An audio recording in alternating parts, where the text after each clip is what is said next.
كنتم خير أمة أخرجت للناس تأمرون بالمعروف وتنهون عن المنكر وتؤمنون بالله.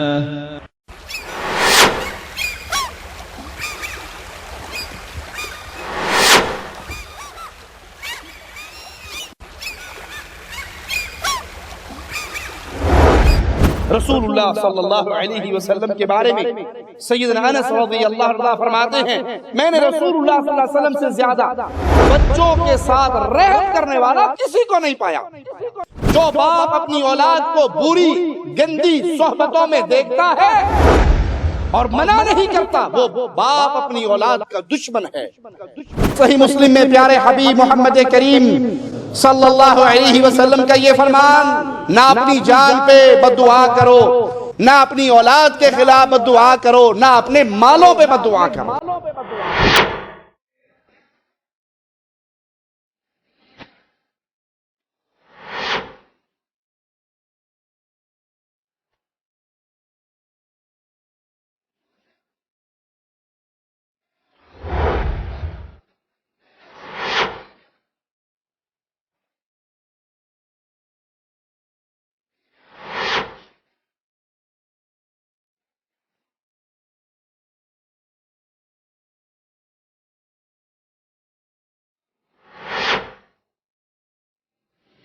اے ایمان والو، اپنے آپ کو اور اپنے گھر والوں کو اس آگ سے بچاؤ جن کا ایندھن آدمی اور پتھر ہیں، اس پر تند خو اور سخت گیر فرشتے مقرر ہیں. اللہ تعالیٰ انہیں جو حکم دے وہ اس کی نافرمانی نہیں کرتے اور وہی کچھ کرتے ہیں جو انہیں حکم دیا جاتا ہے.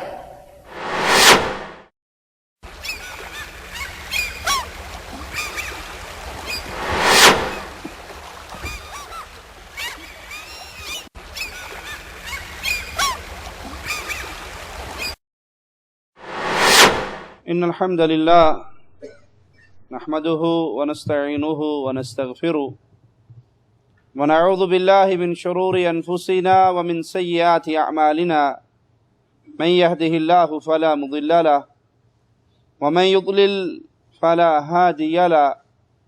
اشهد ان لا اله الا الله وحده لا شريك له واشهد ان محمدا عبده ورسوله. اما بعد، اعوذ باللہ من الشیطان الرجیم. بسم اللہ الرحمن الرحیم. قل هو اللہ احد اللہ الصمد لم یلد ولم یولد ولم یکن له کفوا احد.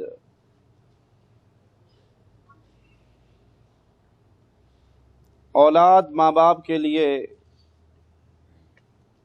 انتہائی قیمتی سرمایہ ہے. خوش نصیب ہیں وہ ماں باپ جو اس سرمایہ کو سنبھال لیں، ان کی اچھی تربیت کریں، اور بد نصیب ہیں وہ جو اس احساس ذمہ داری سے غافل رہیں.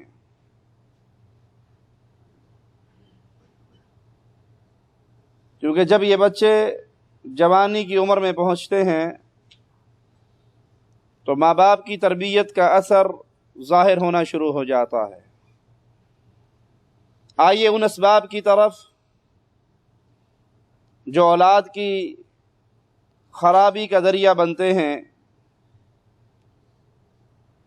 شادی کے موقع پر، خاص طور پہ بیٹیوں کی شادی، اگر انسان وہاں پہ شریعت اسلامیہ کے اصولوں کو بھلا دے اور مادہ پرستی کی چادر کو اپنے اوپر چڑھا لے تو آنے والے ایام میں اس کا رزلٹ بہت ہی برا نکلتا ہے. بیٹی کی شادی کے لیے رشتے کے انتخاب کے موقع پر اسلام اہل ایمان کو جو درس دیتا ہے اس میں پیارے حبیب محمد کریم صلی اللہ علیہ وسلم کا یہ فرمان ہے کہ نکاح کئی بنیاد پہ کیا جاتا ہے. تم جب بھی نکاح کرنا دین کی بنیاد پہ کرنا. کوئی حسب و نسب کی وجہ سے شادی کرتا ہے, کوئی حسن و خوبصورتی کی بنا پہ کرتا ہے, کوئی مال و دولت کی بنا پہ کرتا ہے. آپ اپنے ایک صحابی کو درس دیتے ہوئے سمجھاتے ہوئے فرماتے ہیں کہ تو جب بھی نکاح کرنا دین کی بنیاد پہ کرنا. آپ علیہ الصلاۃ والسلام کا فرمان ہے اگر تمہارے پاس کوئی رشتہ آئے جس کی دو چیزیں تمہیں پسند ہوں, اس کا ایمان, اس کا دین اور اس کا اخلاق, تو اس رشتے سے انکار نہ کرو.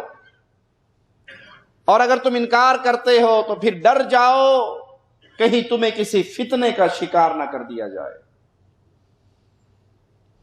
اکثر مسلمان اپنی بیٹیوں کی شادی کرتے ہوئے پیارے حبیب محمد کریم فداہ ابی و امی صلی اللہ علیہ وسلم کا بیان کردہ یہ اصول بھلا دیتے ہیں.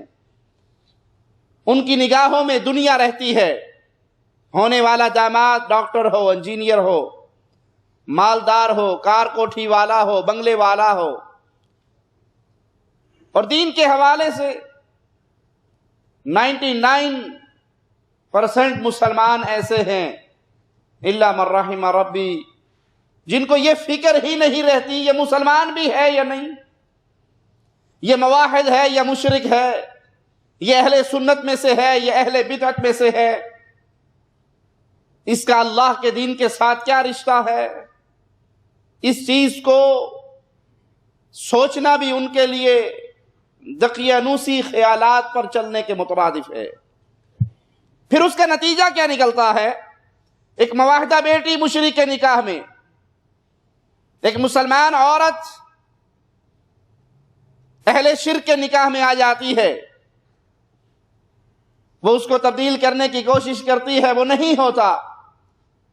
اور ہمارا مشرقی ماحول وہ لڑکی کو خاوند کے تابع کرتا ہے.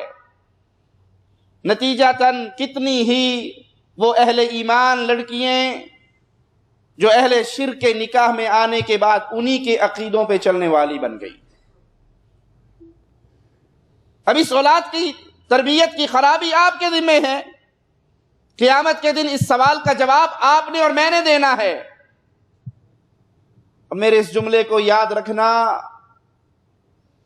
انسان نیکی کے کام جتنے بھی کرے اگر اس نے اپنی اولاد کو بے دین جگہ پہ بیعہ دیا ہے, ہو سکتا ہے قیامت کے دن اس کی ہلاکت کے لیے یہی گناہ کافی رہے.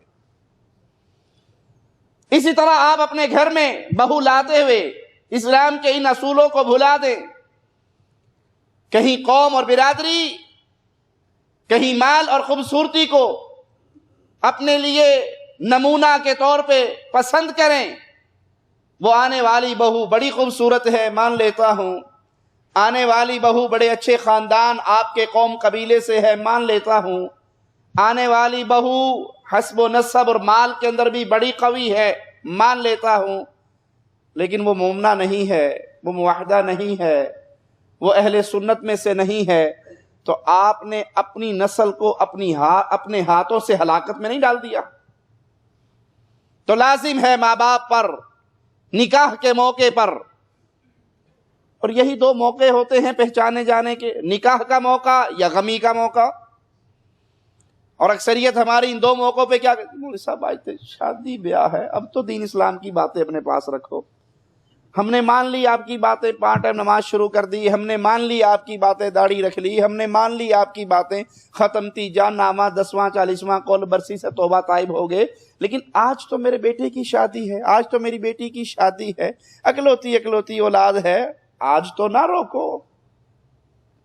مسلمان کا پتہ ہی دو موقعوں پہ لگتا ہے. غم آئے, کیا یہ اللہ کی طرف سے آنے والی مصیبت پہ صبر کرتا ہے یا نہیں؟ خوشی آئے, یہ اپنے دائرے میں رہتا ہے یا کپڑوں سے باہر ہوتا ہے؟ تو اس پوائنٹ کو ہمیشہ یاد رکھیے. آپ کی بیٹی وہ کسی مسلمان کے نکاح میں جائے, آپ کی بہو کوئی موحدہ اور مومنہ بن کر آئے, کسی مشرک سے اپنی لڑکی کا نکاح نہ کریں, کسی مشرکہ کو اپنے گھر کے اندر گھر کی بہو نہ بنائیں, اپنے بیٹے کے نکاح میں نہ دیں. کیوں؟ اس کی کھوج سے جو اولاد، جو آپ کی نسل چلنی ہے، جیسی ماں ہوگی ویسی ہی تربیت کرے گی۔ ماں قرآن پڑھنے والی ہوگی، ہو سکتا ہے آپ کی اولاد قرآن کی حافظہ بن جائے، اور ماں ڈانس کرنے والی ہوگی تو پیدا ہونے والا بھی ہائی جمالو ہی کرتا پھرے گا۔ یہ آپ کے اوپر ہے، یہ ذمہ داری ہے ماں باپ کی کہ نکاح شادی کے موقع پہ اسلامی اصولوں کو نہ بھولیں۔ اولاد کی بربادی کا ایک بہت بڑا سبب، جس کو آج بربادی کا سبب جانا ہی نہیں جاتا، وہ اپنی اولاد کو کفار کے ممالک میں بھیج دینا۔ کچھ تو اپنی اولاد کے ساتھ شفٹ ہو جاتے ہیں وہیں پہ۔ اللہ رازق ہے، اس میں تو کوئی شک نہیں، کوئی شک کرے تو کرے، کسی مسلمان کو تو شک نہیں۔ ہاں یہ بات ہو سکتی ہے کہ آپ کہیں دال سے روٹی کھا رہے ہیں اور کسی اور ملک میں جا کے آپ کو مرغی مل جائے، گوشت مل جائے، سٹیٹس ہائی ہو جائے، آپ پیپل کالونی سے اٹھ کے ماڈل ٹاؤن میں چلے جائیں، یہی ہو سکتا ہے۔ اپنے سٹیٹس کو ہائی کرنے کے لیے اکثریت، ایک بہت بڑی تعداد ہمارے ملکوں سے وہ بے چین ہوتی ہے، تڑپتی ہے کسی طرح کفار کے ممالک میں چلا جاؤں۔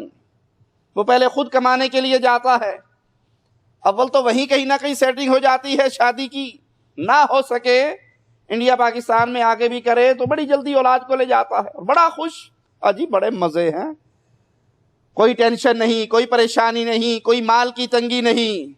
بچے آہستہ آہستہ بڑے ہونے شروع ہو گئے، اور پھر اس سٹیج پہ اولاد پہنچ گئی جہاں پر ان کے اوپر جنگل کا قانون نافذ ہو جاتا ہے کہ خلاص 13، 14، 15 سال کے بعد، 16 سال کے بعد یہ آپ کے ہاتھوں سے آزاد ہو گئے۔ اب یہ جو مرضی کرے آپ روک نہیں سکتے۔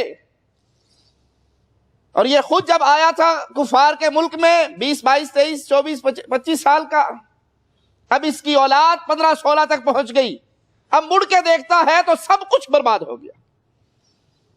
کتنی عزتوں کے جنازے نکلے، مسلمان بچی 16 سال تک کافروں کے ملک میں رہ کر جنگل کے اس قانون کو دیکھ کر وہی کچھ کرتی ہے جو کچھ معاشرے میں ہوتا ہے، پھر باپ سر نیچے کر کے بیٹھ کے روتا ہے۔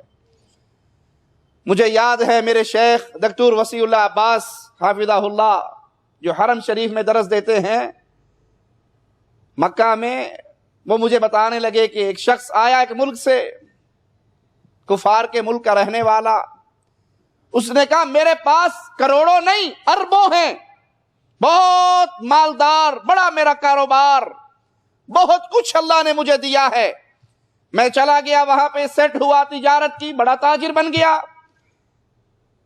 بیوی بھی میرے ساتھ ہے، بچے بھی میرے ساتھ ہیں، اور میں مزے کی زندگی گزار رہا۔ میری آنکھوں سے اندھیروں کی چادر کب ہٹی؟ جب بچہ جوان ہوا، بیٹی جوان ہوئی، اب وہ میری اولاد میرے گھر میں میری آنکھوں کے سامنے بے حیائی اور بدکاری کے وہ مناظر پیش کرتی ہے جو میں کفار کے گھروں میں دیکھا کرتا تھا، لیکن میں اس معاشرے کا حصہ ہوں، میں انہیں کہہ نہیں سکتا کہ یہ حرام ہے، نہ کرو۔ ایک فیملی کو میں خود جانتا ہوں، پاکستان سے مائگریٹ ہو گئے، کینیڈا چلے گئے، اس کا ایک بیٹا 25، 26 سال کا، والد اس کے 70 سال کے بابا جی، سفید داڑھی، بزرگ بوڑھے، کسی بات میں غصہ آیا، کراچی کے رہنے والے، سید تھے، غصے دار تھے، بچے کے منہ پہ تھپڑ مار دیا، بس ایک تھپڑ لگنا تھا، اس نے پولیس کو فون کیا، اس کی آنکھوں کے سامنے پولیس آئی، بوڑھے بابا کو گرفتار کر کے جا کے جیل میں ڈال دیا۔ آپ سمجھتے ہیں بیٹا پڑھنے کے لیے یورپ جا رہا ہے، بیٹی پڑھنے کے لیے جا رہی ہے، اچھے مستقبل کے ساتھ واپس آئے گی۔ مستقبل جانتے کس کو ہو؟ ارے کیا پیسہ مستقبل ہے؟ پیسہ تو فرعون کے پاس کتنا تھا، حامان کے پاس کتنا تھا، قارون کے پاس کتنا تھا۔ کفار کو بھی اللہ دیتا ہے، کفار کے پاس زیادہ ہوتا ہے آزمائش کے طور پہ۔ کیا پیسہ مستقبل ہے؟ مستقبل یہ ہے آپ کا بیٹا مسلمان بن جائے، آپ کا بیٹا نیک بن جائے، آپ کا بیٹا آپ کے لیے دعائیں کرنے والا بن جائے، آپ اس کو اعلیٰ تعلیم کے لیے بھیج رہے ہیں کفار کے معاشرے میں، آپ کی بیٹی بغیر محرم کے جا رہی ہے اس معاشرے میں جہاں عورت ٹیشو پیپر سے بھی گئی گزری زندگی گزارتی ہے، ٹیشو پیپر کو بڑے پیارے ڈبے میں سجایا جاتا ہے اور استعمال کرنے کے بعد کچرے کی ٹوکری میں پھینک دیا جاتا ہے۔ یہی حالت وہاں پہ عورت کی ہے، وہ 4 دن زینت کے گزارتی ہے اور پھر مردود ہو جاتی ہے، دھتکار دی جاتی ہے، اس کا حال وہی ٹیشو پیپر والا ہے۔ اور آپ ایک مسلمان بچی کو دنیا کی تعلیم دینے کے لیے اس معاشرے کے حوالے کر رہے ہیں جس معاشرے کے اندر نہ عزت ہے، نہ غیرت ہے، نہ ایمان کا ماحول ہے۔ جو اپنی اولاد کو خود لے کر جائے یا اپنی اولاد کو تعلیم کے نام پہ وہاں بھیجے، سمجھ لے وہ اپنے بچے کے ہاتھ میں آگ کا انگارہ دے رہا ہے۔ اب چاہے وہ بچہ اسے جل جائے اور چاہے اللہ اسے بچا لے، آپ نے کسر نہیں چھوڑی اس کو خراب کرنے کی۔ مسلمان ملکوں میں رہیے، مسلمان ملکوں میں بچوں کی تعلیم کا انتظام کیجئے، مسلمان ملکوں میں روزی تلاش کیجئے، کم از کم ایمان تو بچا لیجئے۔ اور بڑا ہی عظیم ہے وہ آدمی جس کا ایمان فتنوں کے دور میں محفوظ ہو جائے۔ یہ پیارا ملک جس میں آپ بیٹھے ہیں سعودیہ، اللہ اس ملک پہ اپنی رحمت کا نزول برقرار رکھے، اس پہ اپنی اور رحمتیں برسائے، یہاں کے علماء کی حفاظت فرمائے، یہاں کے حکام کی حفاظت فرمائے، انہیں مزید دین اسلام کی خدمت کی توفیق عطا فرمائے، انہیں نیک صحبتیں عطا فرمائے، بری صحبتوں سے بچائے۔ امن کے لحاظ سے آپ کے سامنے ہے، جائیے پوری دنیا کو اس کے ساتھ ٹیلی کر لے، آپ کو ایسا امن والا ملک کہاں ملے گا؟ بنیاد کیا ہے کہ یہ ملک لا الہ الا اللہ عقیدہ توحید کی بنیاد پہ قائم ہے۔ پورا سعودیہ گھوم لیں، کہیں آپ کو شرک نظر نہیں آئے گا۔ اور جس قوم میں شرک نہیں ہوتا وہ قوم امن بھی پاتی ہے، عزت بھی پاتی ہے۔ اور غلطیاں ہو سکتی ہے اور خطائیں ہو سکتی ہے، لیکن سب سے بڑا حق مخلوق پہ خالق کا یہ ہے کہ عبادت صرف خالق کی جائے، رکوع سجدے کسی اور کے لیے نہ ہو۔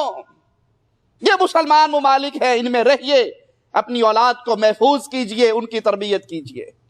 اور کفار کے ملک میں انہیں بھیج دینا اور برائیوں کے ساتھ سب سے بڑی برائی یہ ہے کہ آپ اس کو بھٹی میں ڈال رہے ہو، گندگی کے اندر پھینک رہے ہو۔ کچھ تو وہ مسلمان ہیں جو وہیں پہ پیدا ہوئے، جو وہیں کے رہنے والے ہیں، ہو سکتا ہے ان کا ماجرا کچھ اور ہو، وہ اپنا ملک چھوڑ کے نہ نکل سکتے ہوں، کوئی اور ملک انہیں قبول کرے یا نہ کرے۔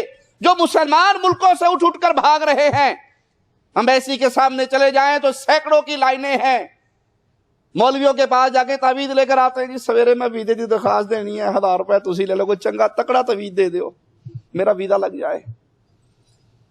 شوق سے اپنے ہاتھ سے اپنے مال سے ایسے ماحول کو خریدنا جس ماحول میں اولاد برباد ہو، یہ مسئلہ چھوٹا مسئلہ نہیں ہے۔ اللہ کے لیے اپنی اولاد کی حفاظت کرو، اسلام کی روشنی میں ان کی تربیت کیجئے۔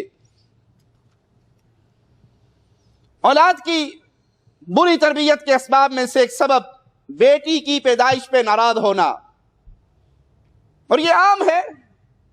کئی گھروں میں طلاقیں ہو گئی اگر لڑکی پیدا ہو گئی، دوسری تیسری۔ کئی جگہ پہ ساس بہو کے لیے سلنڈر کھول کے گیس کا انتظام کرتی ہے کہ جو ہی یہ چولہا جلانے چائے بنانے جائے گی، تلی لگائے گی، دونوں کو لگ جائے گی، جان چھوٹے گی۔ کیوں؟ 3 بیٹیوں کی ماں ہے، بیٹا تو ہونا ہی نہیں سے۔ بیٹیوں کی پیدائش پہ ناراضگی، بیٹیوں کی پیدائش پہ چہرے کا سیاہ ہونا کسی مسلمان کے لیے یہ لائق نہیں ہے، بلکہ یہ جاہلیت کے مسائل ہیں، یہ کفار کا طریقہ ہے۔ مالک کا فرمان سنیے، وَإِذَا بُشِّرَ أَحَدُهُمْ بِالْأُنثَى، کفار کا معاملہ مالک فرماتا ہے جب ان میں سے کسی کو کسی لڑکی کی پیدائش کی خبر دی جاتی، ظَلَّ وَجْهُهُ مُسْوَدًّا وَهُوَ كَظِيمٌ، اس کو بتایا جاتا تیرے گھر میں بیٹی پیدا ہوئی تو اس کا نتیجہ کیا نکلتا؟ وہ مارے غم کے اس کا منہ سیاہ ہو جاتا، غم کی دنیا میں ڈوب جاتا، چہرہ اس کا سیاہ ہو جاتا، دل اس کا گھٹ کے رہ جاتا کہ اب کیا کروں، میرے گھر میں بیٹی ہو گئی۔ یتوارا من القوم من سوء ما بشر به، بیٹی پیدا ہونے کی یہ بری خبر لوگوں سے اس کی بنا پہ چھپتا پھرتا ہے۔ ایمسکہ علی ہون ام یدسہ فی التراب الا ساء ما یحکمون، دل میں سوچتا ہے کیا اس ذلت کی خبر کو برداشت کروں یا اس کو مٹی میں دفن کر دوں۔ برا فیصلہ ہے جو یہ لوگ کرتے ہیں۔ یہ عادت کن کی ہے؟ اہل شرک کی، کفار کی، زمانہ جاہلیت والوں کی، اسلام سے پہلے کی۔ اور اسلام نے لڑکی کو بڑی عزت دی ہے، بیٹی کو بڑا مقام دیا ہے۔ الگ بات ہے کہ آج کی لڑکیاں اسلام سے بیزاری کے لیے دوڑ لگا رہی ہیں، کسی طرح اسلام کی چادر سے باہر نکل جائیں۔ برقع جو ان کی عزت ہے اس سے نفرت ہے، پردہ جو ان کی عزت ہے اس سے نفرت ہے۔ اب چیک کر لیں، ایک عورت جو پردے میں جا رہی ہے اور ایک عورت جو بے پرد ہو کے لوگوں کو گناہ کی دعوت دیتی بھی جا رہی ہے، بازار میں جب چلیں گی بے پرد اور با پرد، دکاندار آواز کس پہ کسے گا؟ برقعے والی پہ یا ننگے منہ والی پہ؟ برقعے والی پہ کوئی آواز نہیں کسے گا، اس کو دیکھ کے منہ نیچے ہو جائیں گے کہ پرانے دور کی کو بی بی جان رہی ہے، ہمارے مطلب کی نہیں ہے۔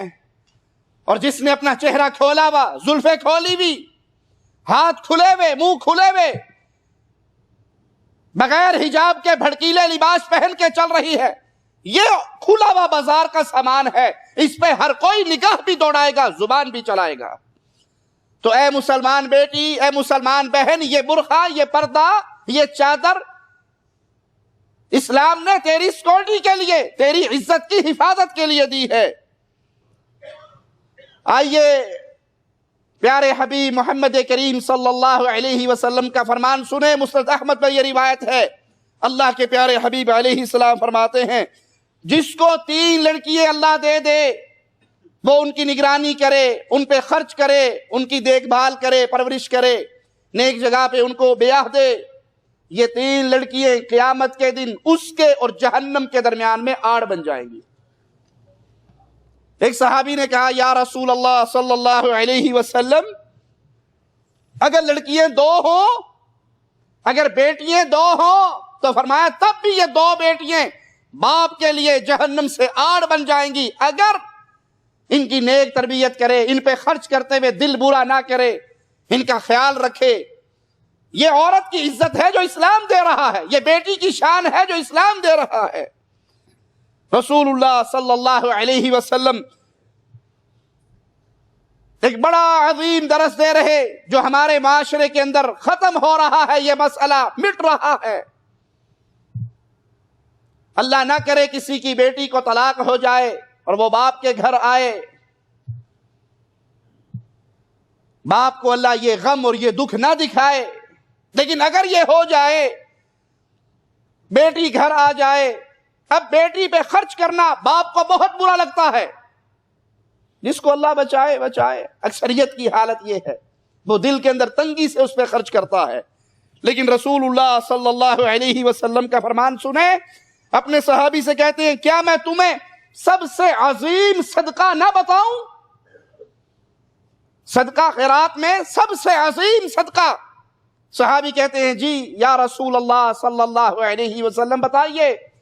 فرمایا، اگر تیری بیٹی لوٹ کر تیرے پاس آ جائے، باپ کے گھر میں بیٹی لوٹ کر آ جائے اور وہ مجبور ہے، اس کے پاس تو گھر کوئی نہیں، خاوند کا تھا، طلاق ہو گئی، باپ کے گھر آ گئی، اب باپ اس پہ خوش دلی سے خرچ کرتا رہے، یہ اس کے نان نفقہ جو اٹھا رہا ہے، اللہ کے ہاں اس کی طرف سے عظیم صدقہ ہے۔ یہ لڑکی کو عزت دے رہا ہے اسلام۔ اور جو اپنی بیٹیوں کی پیدائش پہ افسوس کرتے ہیں، وہ کئی حرام کاموں کا ارتکاب کر رہے ہیں۔ آئیے دیکھیں، سب سے پہلے اللہ کی تقدیر پہ اعتراض ہے۔ اللہ جو چاہتا ہے اپنے بندوں کو دیتا ہے۔ یَهَبُ لِمَن یَشَاءُ إِنَاثًا، چاہے تو بیٹیاں دے، چاہے تو بیٹے دے، چاہے ملا جلا کر دے، وَيَجْعَلُ مَن يَشَاءُ عَقِيمًا، چاہے کچھ بھی نہ دے۔ کس کا فیصلہ ہے؟ بیٹی کس نے پیدا کی ہے؟ لڑکے کی پیدائش پہ لڈو بانٹنے والوں، عقیقہ کرنے والوں، خوشی کرنے والوں، اور لڑکی کی پیدائش پہ دند وٹ جانے والوں، کسی کو خبر ہی نہیں۔ اور اگر کوئی پوچھ بھی لے، کوئی خبر آنی تھی آپ کے گھر، آؤ کڑی ہوئی سی، کڑی ہوئی سی، پولا سا منہ کر کے منہ نیچے، کڑی ہوئی سی، کڑی، اس کی کوئی خوشی نہیں، اس کو اپنے لیے مصیبت سمجھتے ہیں۔ تو پھر یہ اعتراض کس پہ کر رہے ہو؟ اللہ کی ذات پہ۔ اللہ نے آپ کو بیٹی دی ہے، اسی لیے امام احمد ابن حنبل اپنے بیٹے کے گھر میں جب ان کی بیٹی پیدا ہوئی تو جا کر کہتے ہیں صبر کرو، بیٹیاں نبیوں کے گھر میں پیدا ہوا کرتی ہیں، انبیاء کے گھر میں بیٹیاں ہوا کرتی ہیں۔ ابن ماجہ میں ہے، پیارے حبیب محمد کریم صلی اللہ علیہ وسلم فرماتے ہیں اگر تیرے پاس احد پہاڑ کی مانند سونا ہو، مدینہ شریف دیکھا ہے نا آپ میں سب بھائیوں نے دیکھا ہے، اللہ بار بار اپنے پیارے حبیب محمد کریم صلی اللہ علیہ وسلم کی مسجد کی زیارت کی توفیق عطا فرمائے اور اس زیارت کو قبول بھی فرمائے۔ احد پہاڑ بھی دیکھا ہے، احد پہاڑ جتنا سونا کسی کے پاس ہو اور وہ سارا سونا اللہ نام پہ خرچ کر دے، اللہ اس کی اس نیکی کو اس وقت تک قبول نہیں کرے گا جب تک وہ تقدیر پہ ایمان نہ لے کر آئے۔ جو ہوا ہے وہ مالک کی طرف سے لکھا ہوا تھا، وہ فیصلہ تھا۔ تقدیر پہ ایمان لانے کا مطلب کیا ہے کہ بیٹی پیدا ہوگی تو سارا دن روتے رہو، منہ چھپا کے پھرو، گھر کے اندر چلے جاؤ، اس کا عقیقہ نہ کرو، اس کی خوشی نہ کرو، اس کی خبر نہ دو، اور پھر کہو جی بھائی ایمان ہے میرا۔ ایمان کا معنی یہ ہے کہ پھر آپ کے اوپر غم کے بادل نہ آئیں، جو ہوا آپ نے اس کو سنا، صبر کیا، اللہ کی تقدیر پہ راضی ہو گئے۔ جو تقدیر پہ راضی ہو کہ جو مجھے ملی ہے مصیبت اللہ کی طرف سے تھی، یہ مل کر رہنی تھی، جو خیر سے میں محروم ہوا ہوں یہ بھی اللہ کا فیصلہ تھا، مجھے یہ کوئی نہیں دے سکتا۔ پھر اس کے دل میں، پھر اس کے من میں، پھر اس کی آنکھوں میں اندھیرے نہ رہیں، پریشانی نہ رہے، وہ اس پر راضی ہو جائے، صبر اور شکر کا ماجرا کرے، پھر اس کی یہ نیکی اللہ قبول کرے گا۔ اور اگر وہ تقدیر کا انکار کرتا ہے، احد پہاڑ جتنا سونا بھی اللہ کی راہ میں خرچ کر دے تو برباد ہو جائے گا۔ جس نے بیٹی کی پیدائش پہ اپنا دل برا کیا، پریشان ہوا، غم کو سینے سے لگایا، چہرے کو سیاہ کیا، اس نے تقدیر کا انکار کیا، اور پھر اس پر یہ اللہ کی عطا ہے، شکر کرنا چاہیے تھا۔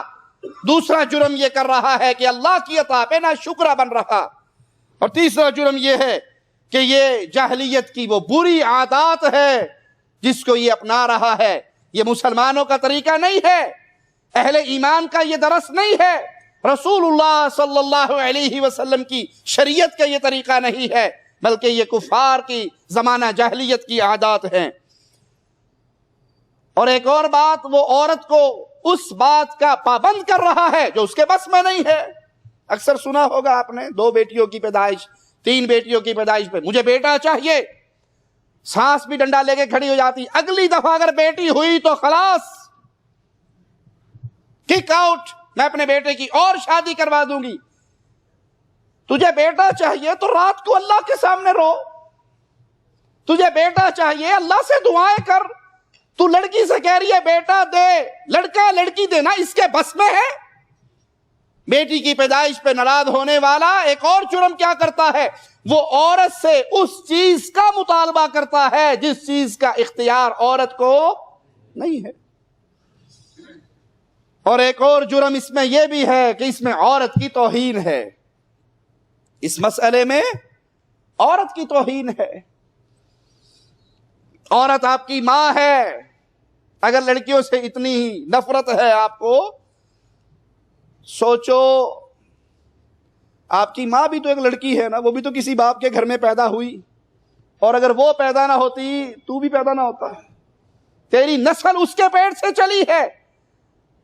یہ عقیدہ، یہ نظریہ، یہ سوچ رکھنے سے عورت کی توہین بھی مقصود ہوتی ہے۔ اولاد کی بری تربیت کے اسباب میں سے اولاد کا برا نام رکھنا۔ نام رکھتے ہوئے مسلمان کو چاہیے وہ اسلامی نام رکھے، انبیاء کے نام پہ، صحابہ کرام کے نام پہ، نیک لوگوں کے نام پہ اچھا نیک نام رکھے، برا نام نہ رکھے۔ سیدنا ابو ہریرہ سے روایت ہے، وہ فرماتے ہیں زمانہ جاہلیت میں میرا نام عبد الشمس، جب رسول اللہ صلی اللہ علیہ وسلم کی خدمت میں حاضر ہوا، آپ علیہ الصلوۃ والسلام نے میرا نام بدل دیا اور عبد الرحمن رکھا۔ میں شمس کا بندہ تھا، میرا نام عبد الشمس تھا، لیکن اللہ کے رسول صلی اللہ علیہ وسلم نے جو نام مجھے دیا وہ عبد الرحمن، رحمان کا بندہ۔ اگر کسی کو علم نہیں اور وہ اپنی اولاد کا برا نام رکھ چکا، عبد النبی، عبد الرسول، عبد الشمس، یا ہماری زبان میں نبی بخش، علی بخش، ولی بخش، پیر دتا، پیر بخش، امام بخش،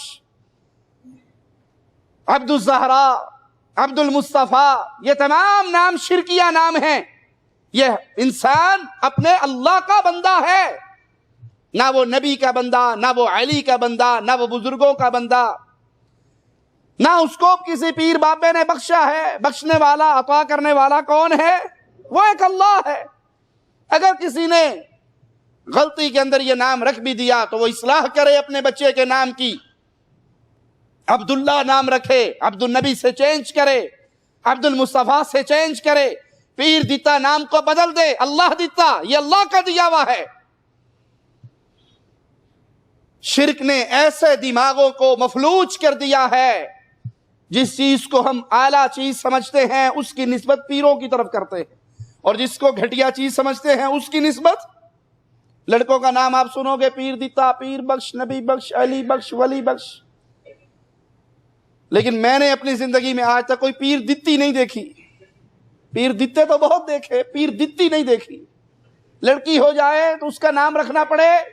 اب چونکہ انسانی سوچ لڑکے کے مقابلے میں لڑکی ہلکی ہے، تو اس کی نسبت بیٹی ہوئی جی کیا نام رکھ، اللہ رکھی، اللہ وسائی، اللہ دتی، اللہ بخشی۔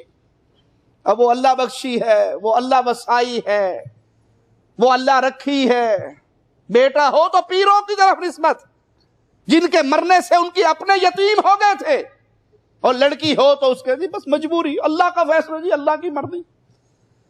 آپ دیکھتے نہیں کسی پہ کوئی خوشی آئے اس سے پوچھیں جی ماشاءاللہ بڑے خوش ہیں، کیا ہوا؟ اجی پیروں کے دربار پہ گئے تھے، بکرے کی نیاز دی تھی، چادر چڑھائی تھی، 11ویں کی کھیر پکائی تھی، پیروں نے کرم کر دیا، ماشاءاللہ بڑا ہے۔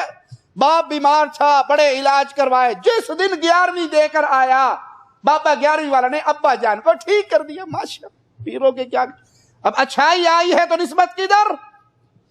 پیر بابے کی طرف۔ اچھا گھر میں چلے جاؤ، کسی کے میت ہو جائے، جی کیا ہوا؟ اللہ کی مرضی، اللہ کی مرضی۔ مصیبت آئے تو اللہ کی مرضی، خوشی آئے تو پیر کا کرم۔ اس سے بڑی بدنصیبی بھی کوئی ہوگی؟ اللہ مالک سے دوری کا اس سے برا کوئی منظر بھی ہوگا؟ خوشی میں اللہ کا نام یاد نہیں آتا، اپنے بنائے ہوئے جھوٹے معبودوں کا نام یاد آتا ہے۔ کوئی تکلیف اور مصیبت اور غم آ جائے تو پھر اس کو اللہ کی طرف منسوب کر دیتے ہیں۔ سیدہ عائشہ رضی اللہ تعالی عنہا فرماتی ہے ان النبی صلی اللہ علیہ وسلم كان يغير الاسم القبیح، پیارے حبیب محمد کریم صلی اللہ علیہ وسلم برے ناموں کو فوراً بدل دیا کرتے تھے۔ کوئی برا نام آپ کے سامنے آتا، آپ اس کو تبدیل کر کے اچھا نام رکھ دیتے۔ نام رکھنے کے اندر آج کل ایک اور بڑی عادت ہے، ایک تو ہے نا شرکیہ نام، کفریہ نام، غیر اللہ کی عبادت والے نام۔ اگر یہ نہیں تو پھر کسی اداکار کے نام پہ، کسی ہیرو کے نام پہ، کسی فلمی دنیا کے آدمی کے، بڑا مشہور ہے جی، بڑا مشہور، میرا بیٹا بھی ویسا بن جائے، انا للہ و انا الیہ راجعون۔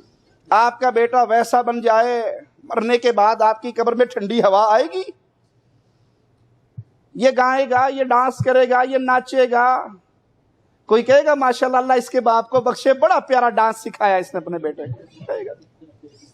اللہ کے لیے سوچئے، یہ آپ کی اولاد ہے، یہ آپ کا سب سے قیمتی سرمایہ ہے۔ میرا یہ جملہ اپنے دل کی تختی پہ لکھ لیجئے، مسلمان بندے کی سب سے قیمتی متاع اس کی نیک اولاد ہے۔ دنیا میں سے کیا لے جاؤ گے؟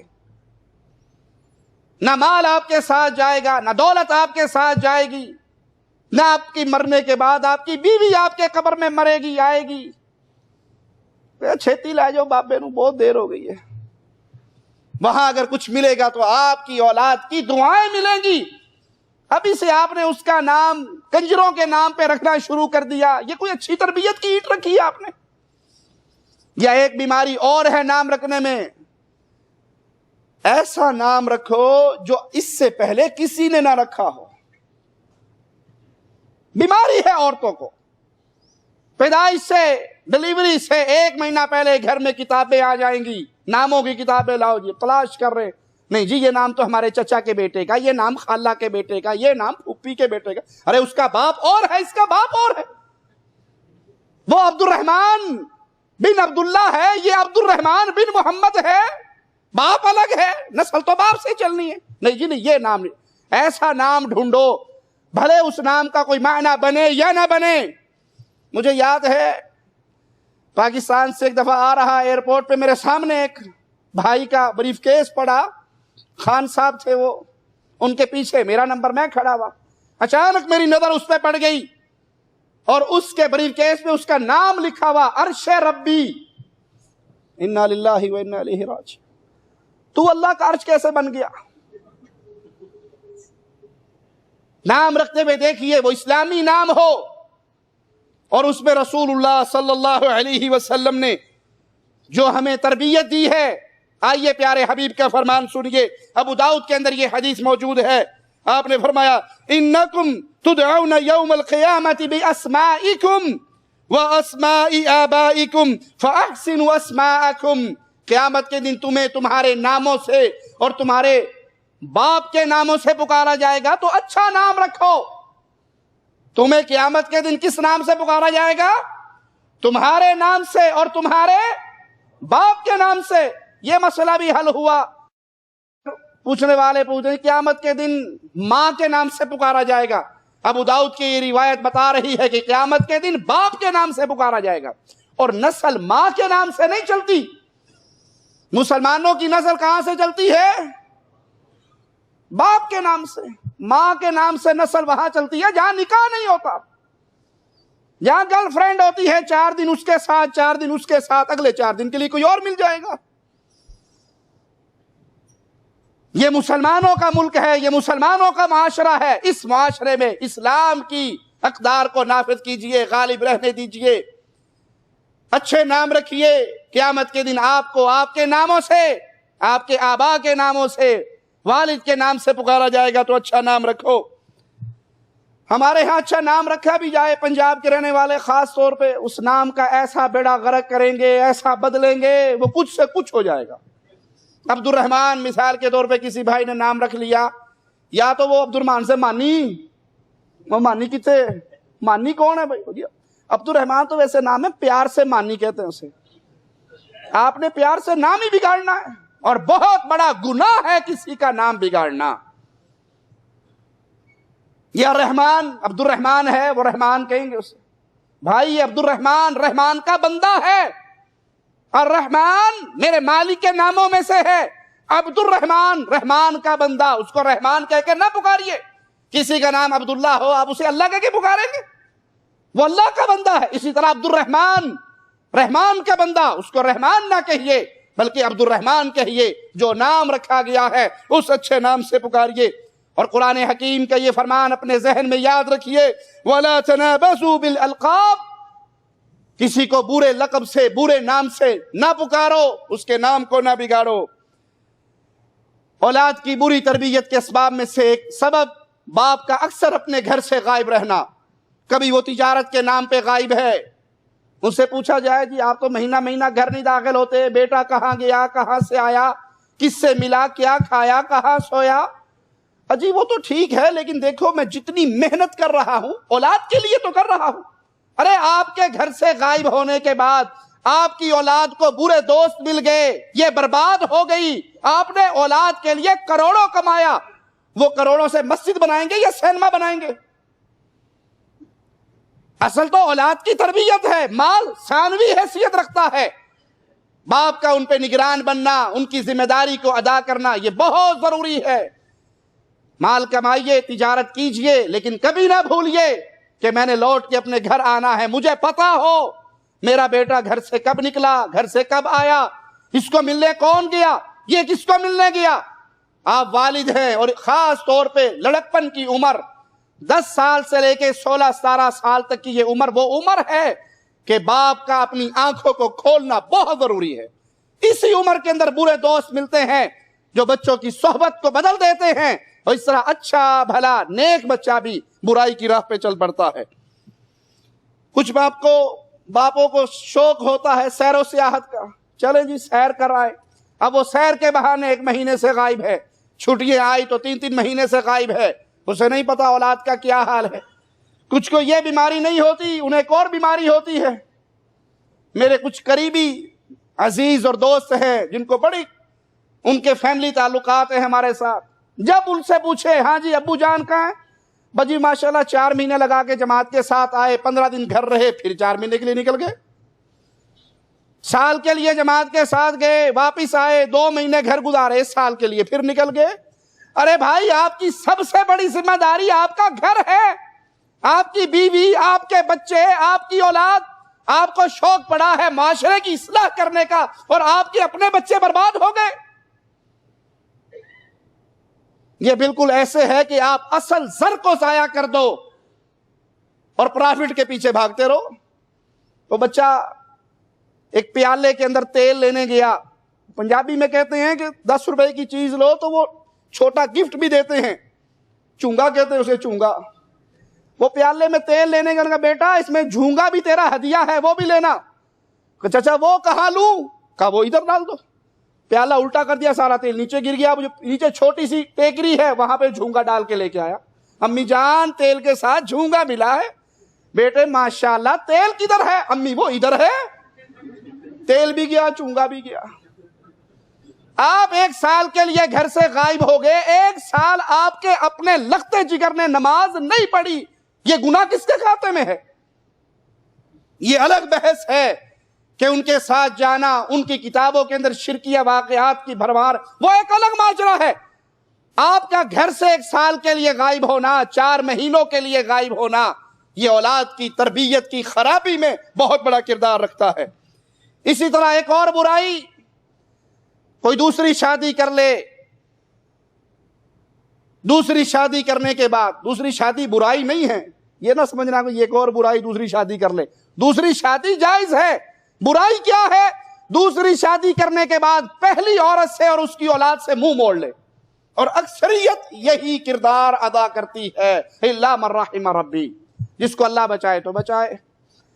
دوسری بیوی مل گئی، اب پہلی بیوی ملی تھی جب یہ 25 سال کا تھا، اس وقت اس کی بھی غصے والی تار 220 تھی، گزارتا رہا، لڑتا بھڑتا رہا، کرتے کرتے کرتے 40 سال کا ہوا تو گھور کر لی۔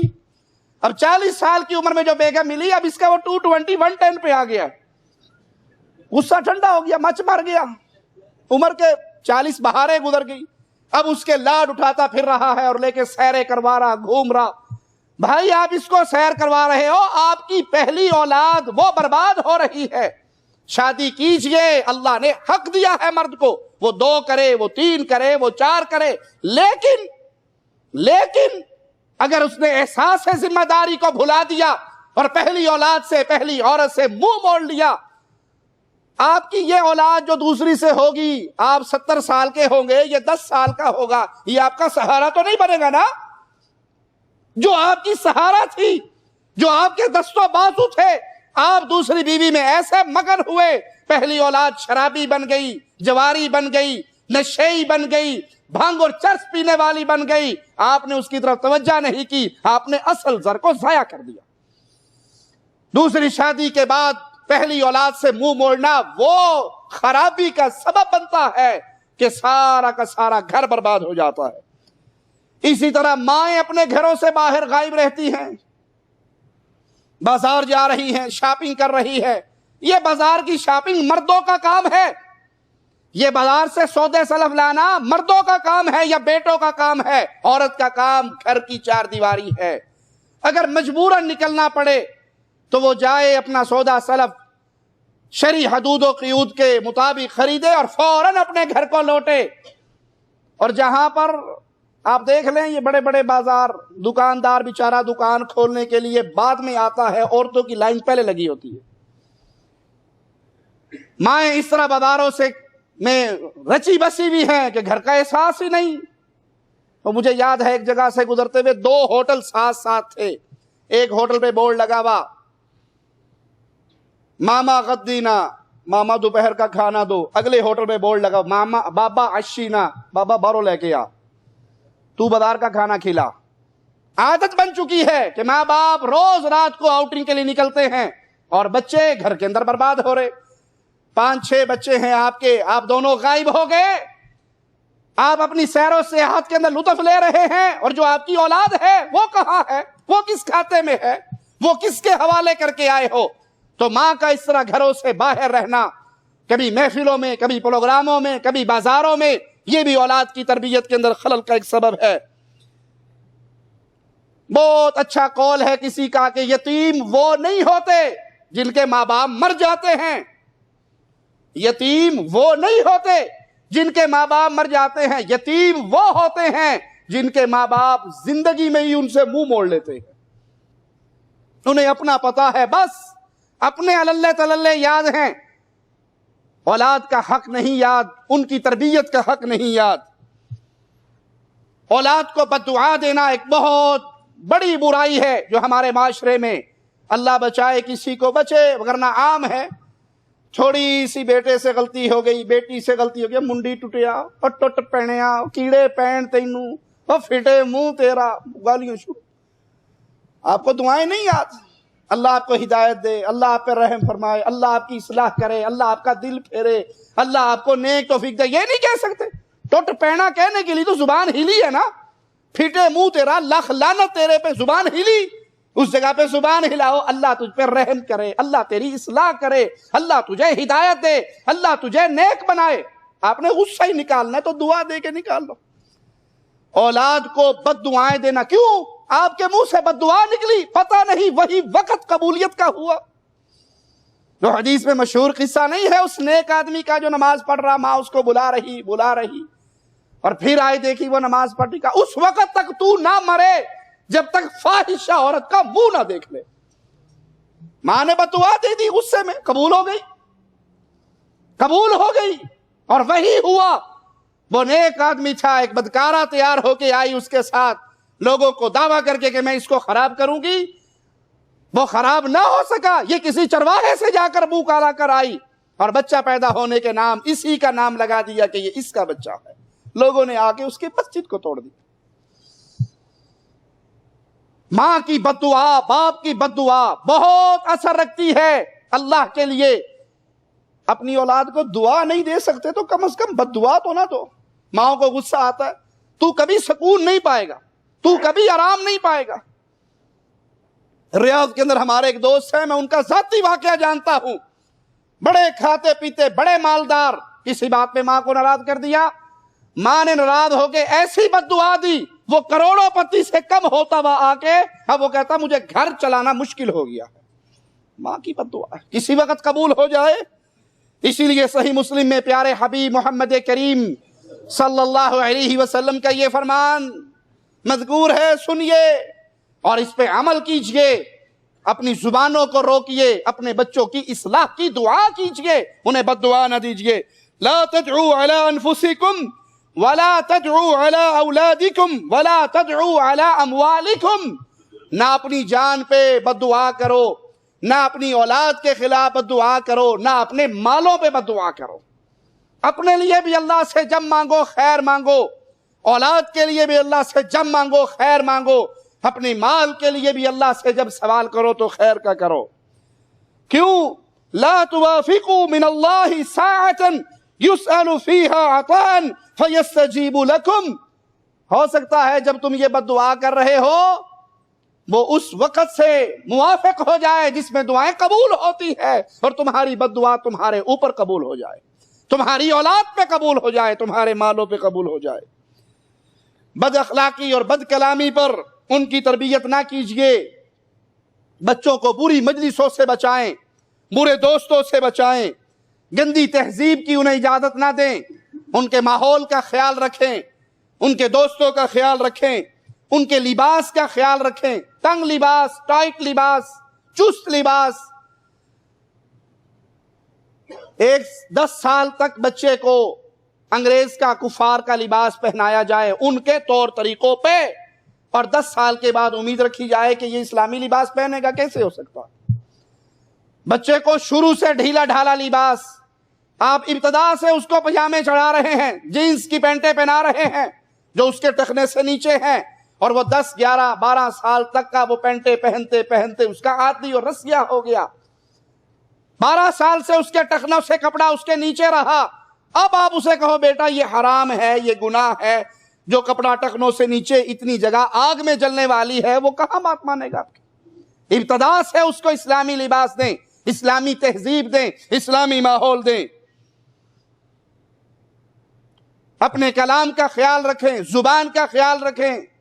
چھوٹے بچے ہوتے ہیں، آپ نے دیکھا بعض گھروں میں باپ گالیاں دیتا ہے، زبان میں منہ میں جو آتا ہے اس کی ماں کو گالیاں، فلاں کو گالیاں۔ اب بڑا ہوتے ہوئے بچہ وہ 10 سال 12 سال 15 سال تک گالیاں سنتا ہے، کیا خیال ہے بڑے ہو کے گالیاں نہیں دے گا؟ جو بد کلامی آپ نے سکھائی، جو بری تہذیب آپ نے دی، جو آپ نے اس کو لباس پہنایا، اسی پہ اس کی تربیت ہوئی، اب بڑے ہو کر وہی کردار ادا کرے گا۔ کسی نے بڑا اچھا قول کہا، الصلاح من اللہ والادب من الآباء، کہ انسان پر خیر اور بھلائی، اصلاح جو ہوتی ہے وہ اللہ کی طرف سے ہوتی ہے، ادب و آداب اس کو اس کا باپ سکھاتا ہے۔ مجلس کا آداب، بولنے کا آداب، پہننے کا آداب، بیٹھنے کے آداب، کھانے کے آداب، یہ اس کا باپ سکھاتا ہے۔ کھانا کیسے کھانا ہے، پیارے حبیب علیہ الصلوۃ والسلام کے سامنے ایک صحابی، چھوٹے سے بچے، کھانا کھاتے ہوئے فرماتے میرا ہاتھ کھانے کی ٹرے میں، تھال میں گھوم رہا، اللہ کے پیارے نبی نے مجھے سمجھایا کہ بسم اللہ پڑھ کے کھاؤ، دائیں ہاتھ سے کھاؤ، اپنے آگے سے کھاؤ۔ کہا بس ساری عمر پھر اس روایت کو، اس فرمان کو میں کبھی نہیں بھولا۔ آپ اپنے بچے کو کھانے کے آداب سکھائیں، لباس کے آداب سکھائیں، کلام کے آداب سکھائیں، تو ضرور انشاءاللہ آپ کی اس محنت کا رنگ آئے گا۔ اولاد کے سامنے برے کام کرنا، اگر ماں باپ برے کام کریں گے اولاد کے سامنے اور پھر یہ امید رکھیں کہ اولاد ٹھیک رہے، خام خیالی ہے۔ باپ سگریٹ پیے اور یہ امید رکھے بیٹا نہیں پیے گا، باپ گانے سنے، باپ شراب پیے، باپ گالیاں دے، جو آپ کرو گے اولاد کی نظر میں سب سے پہلا آئیڈیل اس کا اپنا باپ اور اس کی ماں ہوا کرتی ہے۔ جب وہاں سے اسے برائی کا درس مل رہا ہے، باہر جا کر خراب ہونے کی ضرورت نہیں ہے۔ آپ خود برا کام کریں، برا ماحول اس کو پرووائڈ کریں تو پھر وہ وہی کرے گا۔ ماں کو دیکھتی ہے بیٹی کہ وہ بغیر پردے کے، بغیر برقعے کے، نامحرم لوگوں کے سامنے آ کر بیٹھ رہی ہے، زیب و زینت کا اظہار کر رہی ہے، کزن سے گپے مار رہی ہے، ریڑھی والا سبزی لے کے، دکان والا ریڑھیوں پہ سبزیاں سجا کے گھروں کے دروازے پہ آیا ہے، وہ دروازہ کھول کے کھلے منہ کے ساتھ، بغیر لباس، برقعے کے، بغیر حجاب کے سودا سلب لے رہی ہے۔ 4 سالہ 5 سالہ 6 سالہ بچی اپنی ماں کو دیکھ رہی، بڑی ہو کر یہی نہیں کرے گی۔ آپ اس کے سامنے اپنے اعمال کو صحیح کریں۔ ایک بہت بڑے عالم کا قول ہے کہ جب میرا بیٹا میرے ساتھ کھڑے ہو کے نماز پڑھتا ہے، میں بڑے پرسکون انداز میں نماز پڑھتا ہوں، بڑے پرسکون انداز میں۔ کیوں؟ میرا بیٹا مجھے دیکھ رہا ہے، جو نماز میں کروں گا وہی میرا بیٹا کرے گا۔ تو اس کی تربیت کے لیے لازم ہے کہ آپ اس کے سامنے اچھے معاملات کریں، کیونکہ آپ اس کی نظر میں قدوہ ہیں، نمونہ اور آئیڈیل ہیں۔ گھر میں برائیوں کا اہتمام کرنا اولاد کی خرابی اور بربادی کا ایک بہت بڑا ذریعہ ہے۔ آج معاشرے پہ نگاہ دوڑا لیں، جتنی بے حیائی، بدکاری، بے راہ روی، جنسیت کو فروغ، زنا اور بدکاری کو فروغ ملا ہے، اس کا سبب کیا ہے؟ انتہائی معذرت کے ساتھ اس کا سبب کیا ہے؟ گھر کے اندر ڈش اینٹینا کی لعنت، گھر کے اندر کیبل کی لعنت۔ آپ نے تو لگائی ہے اس بہانے سے جی جیو پہ خبریں آتی ہیں، صرف وہی دیکھتا ہوں، بس شریف آدمی ہوں، خبروں کے لیے لگایا۔ اجی آج کل انڈیا پاکستان کا وہ ورلڈ کپ چل رہا ہے نا، ورلڈ کپ کرکٹ میچ، میں نے کتنے ایسے گھروں کو دیکھا جہاں پہ کرکٹ میچ کے لیے ٹی وی آیا پھر نہ نکلا، آیا کرکٹ میچ کے لیے، آیا نیوز کے لیے، خبروں کے لیے، جیو چینل دیکھنے کے لیے، اور پھر وہ وہیں پہ ڈیرے ڈال گیا، اور اس پہ گانے بھی چلے، فلمیں بھی چلی اور ڈرامے بھی چلے، اور گھر برباد ہو گیا۔ یاد رکھیں، بچے کا ذہن وائٹ پیپر ہے، آپ اس پہ جو لکھنا چاہتے ہیں لکھ لیں۔ بچہ جو کچھ سکرین پہ، پردے پہ دیکھتا ہے اس کو پریکٹیکل کرنے کی کوشش کرتا ہے۔ آپ 8 سالہ، 7 سالہ، 5 سالہ بچے کو لے کر 15 سال تک ڈرامے دکھا رہے، فلمیں دکھا رہے، اور اس میں کیا ہے؟ اس گھر کی لڑکی، اس گھر کا لڑکا، بازار میں آنکھ مٹکا ہوا، کالج میں عشق مشوقی ہوئی، اب وہ 15 سال تک یہ دیکھتا رہا، پڑوسیوں کی کڑی کٹ کے نہیں جائے گا تو کیا کرے گا؟ اس نے دیکھا ہی ہے، اس کو پتا ہی ہے، اس نے سمجھا ہی ہے، وہ بڑا کردار مانتا ہے، بہادر مانتا ہے اس کو جو بغیر نکاح کے کڑی کر لے آئے۔ یہی فلموں نے دکھایا ہے، یہی اس نے دیکھا ہے۔ اب آپ بڑے ہو کر کہیں جی بیٹے نے میری پگڑی اچھال دی اور اس نے میری عزت کو خاک میں ملا دیا، اور بیٹی دہلیز پار کر کے نکل گئی۔ بیٹی آپ نے دیا کیا ہے؟ بیٹی کو آپ نے بیٹے کو دیا کیا ہے؟ میرا جملہ بڑا کڑوا ہو سکتا ہے کسی کی ہدایت کا سبب بن جائے۔ جس گھر میں ماں باپ ڈش اینٹینا لگا کر دیتے ہیں، کیبل کنیکشن دیتے ہیں، گندے چینل اپنے گھر میں پرووائڈ کرتے ہیں، وہ زبان حال سے اپنی بیٹی اور بیٹے کو خود درس دے رہے ہیں کہ پتر نکاح کبھی نہ کرنا، جب بھی کرنا بدکاری اور زنا کرنا۔ میرا جملہ کڑوا ہے، مجھے پتا ہے، لیکن یہ حقیقت ہے۔ آپ 3 گھنٹے 4 گھنٹے کی Indian film, Pashto film, Pakistani film دکھا کے بچوں کو کیا درس دے رہے ہو؟ اور نہیں جی مولوی صاحب تسی ایویں سختی کر دیو، کئی فلمیں بڑی درس لیے ہوئے ہوتی ہیں اور بڑی اصلاح ہوتی ہے۔ میں چیلنج کرتا ہوں کائنات بھر کی فلمی دنیا کو، ایک بندہ دکھا دو جو فلمیں دیکھ کے حافظ قرآن بنا ہو، جو فلمیں دیکھ کے تہجد کی نماز پڑھنے والا بنا ہو، جو فلمیں دیکھ کے ماں باپ کا ادب کرنے والا بنا ہو۔ کوئی ایک کیس میرے سامنے پیش کر دو، اور میں درجنوں واقعات دکھا سکتا ہوں۔ پرہیزگار، نمازی، نیک، متقی، ان کے گھر میں ڈش اینٹینا آیا، کیبل آئی، گانے آئے، فلمیں آئی، نمازیں ختم ہو گئی۔ تہجد تو دور کی بات ہے، فرض نمازیں ختم ہو گئی، بیٹیاں بدکار ہو گئی، بیٹے بدکار ہو گئے۔ کیوں؟ آپ نے جو کچھ ان کو پلایا ہے اس کا رزلٹ تو نکلنا ہے۔ تو اپنے گھروں میں برا ماحول، گندی فلمیں، گندے گانے، ان چیزوں کو پرووائڈ کرنا اپنی اولاد کو خود برباد کرنے کے مطابق ہے۔ یہ شادی سے پہلے افسانوی محبتیں، یہ عشق مشوقی کے قصے، یہ سب شادی سے پہلے، یہ بازاری محبت ہے۔ بازار سے پھول لے لو اور گلاب کا پھول اصلی لے لو، دیکھنے کو دونوں پھول ہیں، خوشبو کس سے آئے گی؟ ایک وہ محبت ہے جو نکاح کے بعد شروع ہو، ایک وہ محبت ہے جو نکاح کے ساتھ اس کا آغاز ہوتا ہے۔ میاں بیوی کے دل میں یہ اصلی پھول ہے، اس سے خوشبو آئے گی، خاندان چڑھے گا انشاءاللہ۔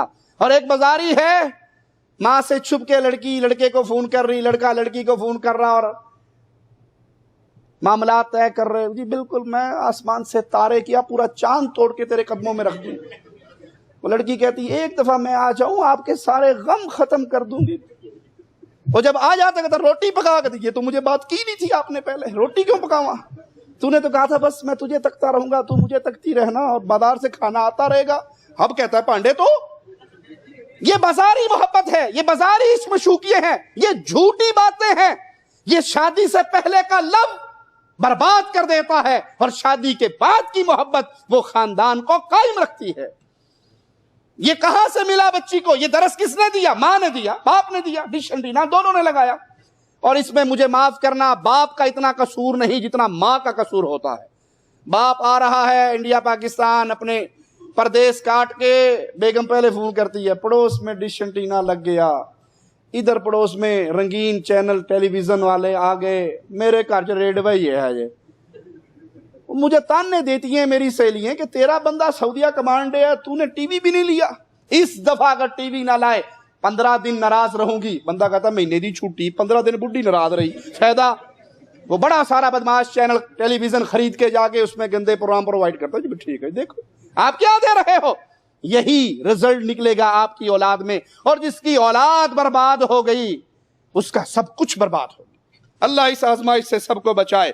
اور یہ شاید ایسے ہی لوگوں کے بارے میں مالک کا یہ فرمان ہے، سنیے، وَمِنَ النَّاسِ مَن يَشْتَرِي لَهْوَ الْحَدِيثِ لِيُضِلَّ عَن سَبِيلِ اللَّهِ بِغَيْرِ عِلْمٍ وَيَتَّخِذَهَا هُزُوًا أُولَئِكَ لَهُمْ عَذَابٌ مُهِينٌ۔ انسانوں میں سے کوئی ایسے بھی ہیں جو خرید کر لاتے ہیں غافل کر دینے والی چیزیں۔ میں اللہ کا واسطہ دے کے پوچھتا ہوں، Indian, Pakistani, Pashto film, English film لگی ہوئی ہو، نماز کا وقت ہو جائے، اٹھو گے نماز کے لیے؟ کوئی نہیں، جمع کر لیں گے، کوئی بات نہیں، مغرب عشاء اکٹھی کر لیں، فلم لگی، فلم دیکھ رہے ہیں۔ یہ فلم نماز سے غافل نہیں کر رہی۔ اور اگر کوئی نمازی ہو وہ ڈر کے اٹھ بھی جائے، سجدے کے اندر بھی سوچے گا پتہ نہیں ہو کیا ہونا تھا، کیا ہوا بھی کہ نہیں ہوا، وہ سجدے کے اندر بھی یہ سوچتا رہے۔ تو کیا یہ کرکٹ میچ، کیا یہ فلمیں، کیا یہ گانے، کیا یہ ڈرامے، اللہ کا واسطہ دے کے اپنے دل سے پوچھو، میرا فتویٰ نہیں، اپنے دل سے پوچھو، کیا یہ اللہ سے غافل کرنے والی چیز نہیں ہے؟ آپ قرآن پڑھو، جنت جہنم کا ذکر آئے، مالک کی صفات کا ذکر آئے، آنکھوں سے آنسو آئیں گے نا، اللہ کی طرف دل بڑھے گا۔ اور فلم دیکھتے ہوئے آنکھوں سے آنسو کب آئیں گے؟ جب کڑی کا پیور راضی نہ ہو کہ فلاں لڑکے سے میں نے ہیرو سے شادی نہیں کرنی، دیکھنے والے بھی رو رہے ہیں، شادی کرنے والا بھی رو رہا ہے، اور یہ نہیں پتا کہ وہ بغیر شادی نہیں کرتا، وہ آج اس لڑکی کے ساتھ ہے، اگلی فلم میں کسی اور کڑی کو پھنسا لے گا، وہ تو بدکار اور زانی اور خبیث ہے۔ آپ اپنے نیک بچوں کو یہ تربیت دیں گے، ان کو یہ ماحول دیں گے؟ جتنی بربادی گھروں میں ان فلموں کے ذریعے آئی ہے، اور یہ نہ سمجھیں کہ فلموں کی دنیا کے ذریعے صرف زنا پھیلا ہے، بدکاری پھیلی، ارے شرک پھیلا ہے۔ مجھے کہنے دیجئے، انڈین فلمیں، ہندوؤں کی فلمیں مسلمانوں کے گھر میں جہاں زنا بدکاری کو پھیلاتی ہیں، اس سے پہلے کفر اور شرک کو پھیلاتی ہیں۔ ہیرو کا کام نہیں ہو رہا ہوتا، وہ جاتا ہے اپنے مندر کے ٹل کھڑکاتا ہے، بت کے سامنے سجدہ کرتا ہے، مسئلے حل نہیں ہو جاتے۔ وہ آپ کو خفیہ رسالہ، خفیہ میسج نہیں دے رہا، غیر شعوری طور پہ آپ کو تیار نہیں کر رہا کہ ان درگاہوں پہ آؤ، ان مندروں پہ آؤ، آپ کی ہر مصیبت کو یہ 4 ہاتھوں والا، یہ 4 ٹانگوں والا حل کر دے گا۔ شرک نہیں پھیلا؟ شرک پھیلا، ان فلموں کی بہت بڑی جو ہمارے اوپر نحوست پڑی ہے، شرک پھیل رہا ہے۔ کلمہ گو ہے، مندر تو نہیں پوجے گا، قبر تو پوجے گا۔ یہ قبر کی پجاریوں کی وجہ یہ انڈین فلمیں ہیں۔ زنا پھیلا، غیرت مری، کفار کے بارے میں جو مسلمان کے دل میں ایک رائے ہونی چاہیے وہ مٹ گئی۔ اب وہ مسلمان گھرانہ ہے لیکن اس کا ہیرو کوئی ہندو ہے، کوئی سکھ ہے، کوئی عیسائی ہے، وہ بغیر اس مذہب کی تقسیم کے اپنے ہیرو کی تصویر کو اپنے سینے سے لگا کے رکھتا ہے۔ جی مجھے یہ میرا بڑا آئیڈیل ہے۔ بھائی وہ ہے کون، مسلمان یا کافر؟ جی وہ بعد کی بات ہے، یہ الگ باتیں ہیں۔ اللہ کے لیے اپنے گھروں کو پاک کیجئے، اپنے گھروں کو صاف کیجئے۔ آپ کا گھر آپ کے بچے کی تربیت گاہ ہے۔ اللہ سے دعا ہے اللہ ہماری خطاؤں کو معاف فرمائے، اللہ ہماری سیاہ کاریوں کو معاف فرمائے، اللہ ہمیں اپنی اولاد کی تربیت محمد کریم صلی اللہ علیہ وسلم کی سیرت کے مطابق کرنے کی توفیق عطا فرمائے۔ اقول قولی ھذا واستغفر اللہ لی ولکم ولسائر المسلمین فاستغفروہ انہ هو الغفور الرحیم۔